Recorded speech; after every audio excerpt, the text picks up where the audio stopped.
dengan Ibu Nani dalam mata pelajaran Bahasa Indonesia. Sebelum kita mulai pembelajaran hari ini, ada baiknya kita baca doa. Doa mulai.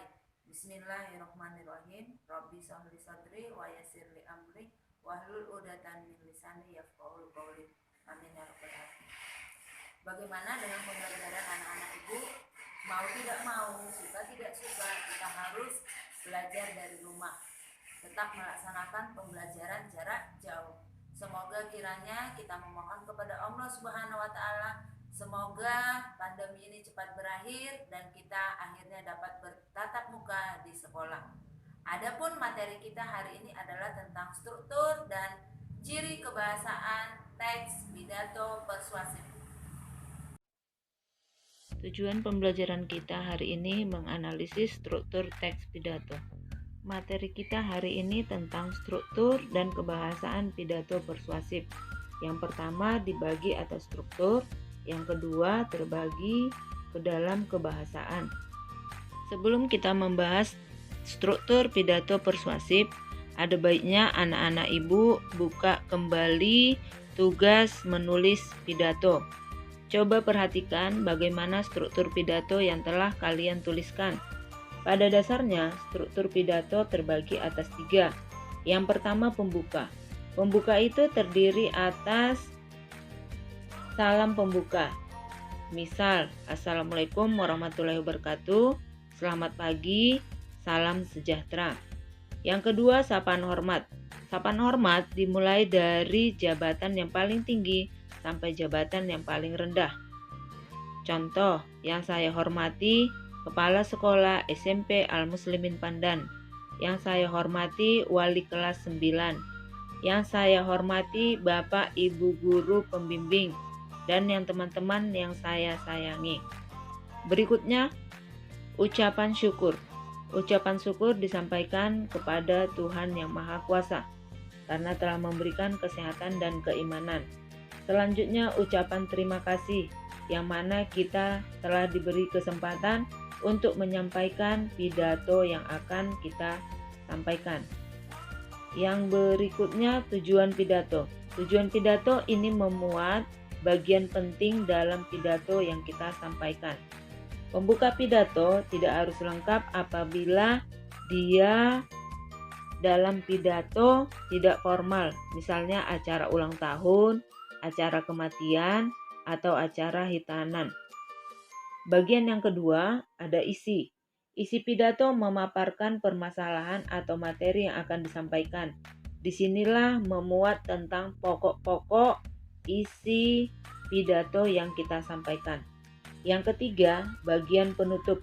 Bagian penutup merupakan akhir pidato yang terdiri atas kesimpulan, garis besar isi pidato, kemudian ucapan terima kasih karena kita telah menyampaikan pidato, kemudian permohon maaf apabila ada kata-kata yang kurang berkenan, dan salam penutup.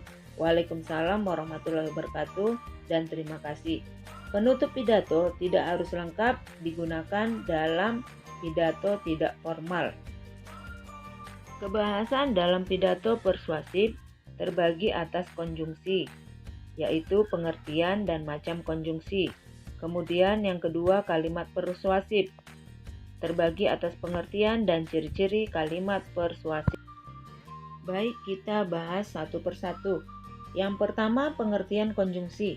Sebagaimana yang pernah kita pelajari dalam pelajaran yang lalu, pengertian konjungsi adalah kata yang digunakan untuk menghubungkan satu unsur dengan unsur lain.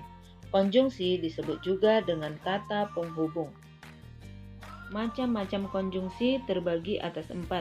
Yang pertama, koordinatif. Yang kedua, subordinatif. Yang ketiga, korelatif. Yang keempat, antar kalimat.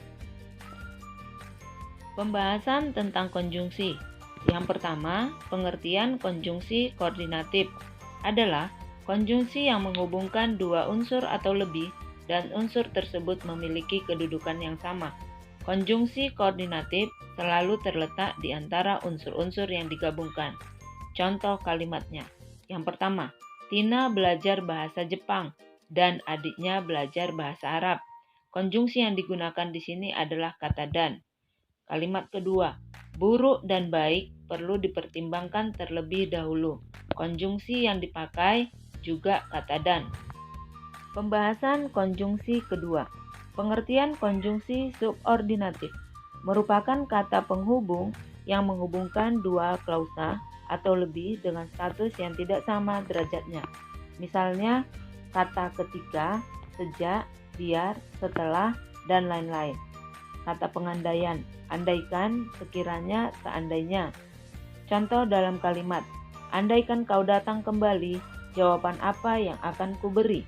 Penjelasan, klausa kau datang kembali dan klausa apa yang akan kuberi memiliki derajat yang berbeda. Pembahasan konjungsi ketiga. Pengertian konjungsi korelatif adalah kata yang digunakan sebagai penghubung dua kata frasa, klausa yang mempunyai makna konjungsi yang setara. Bentuk konjungsi korelatif adalah kata berpasangan. Contoh dalam kalimat, baik aku maupun dia sama-sama tidak menyukai rasa pedas. Penjelasan kata berpasangannya adalah baik yang berpasangan dengan maupun. Kalimat yang kedua, jangankan makan durian, mencium baunya pun aku tidak mau. Pasangan kata yang digunakan adalah jangankan dan kata pun. Kalimat yang ketiga, bukan hanya kamu, melainkan kita semua. Pasangan kata yang dipakai bukan hanya dan kata melainkan. Pembahasan konjungsi keempat, yaitu konjungsi antar kalimat, merupakan salah satu kata sambung yang menghubungkan antara kalimat satu dengan kalimat yang lainnya. Oleh karena itu, konjungsi ini selalu menggunakan kalimat baru dengan huruf pertamanya menggunakan huruf kapital. Contoh kalimat yang pertama, aku akan tetap mencintaimu. Kalimat pertama. Kalimat kedua, biarpun kita berpisah saat ini. Konjungsi antar kalimat yang digunakan adalah kata biarpun. Kalimat kedua, Pak Yono selalu semangat bekerja sebagai pemulung. Kalimat keduanya, sekalipun para tetangganya memandangnya hina. Kata konjungsi yang dipakai adalah kata sekalipun. Berikut ditunjukkan dengan pembagian kata konjungsi dan jenis-jenisnya. Bisa dilihat di Google untuk lebih jelasnya atau di dalam buku pelajaran bahasa Indonesia. Kebahasaan dalam teks pidato yang berikutnya adalah kalimat persuasif. Kalimat persuasif adalah kalimat yang berisi ajakan dan bertujuan untuk memengaruhi pembaca atau pendengar untuk melakukan sesuatu sesuai dengan kehendak penulis atau pembicara. Ciri-ciri kalimat persuasif. Yang pertama, bertujuan untuk membujuk, mengajak, dan memengaruhi seseorang. Yang kedua, biasanya menggunakan kata ayo, mari, dan kata-kata yang bersifat mengajak lainnya. Yang ketiga, biasanya menggunakan tanda seru di akhir kalimat.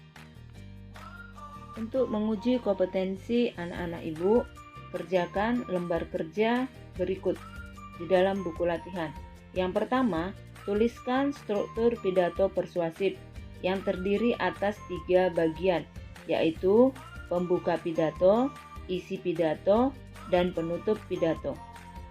Yang kedua, jelaskan pembagian konjungsi.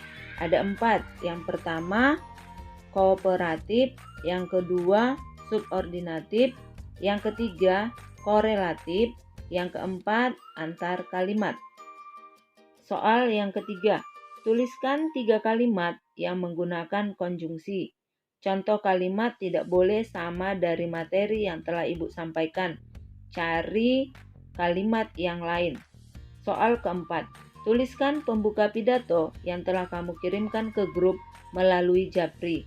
Yang diminta hanya bagian pembuka pidato. Demikian tugas yang harus kalian kerjakan. Demikian pembelajaran kita hari ini. Kita akan bertemu kembali di video pembelajaran berikutnya. Tugas yang udah Ibu sampaikan tolong dijaprikan. Ibu akhiri dengan Assalamualaikum warahmatullahi wabarakatuh.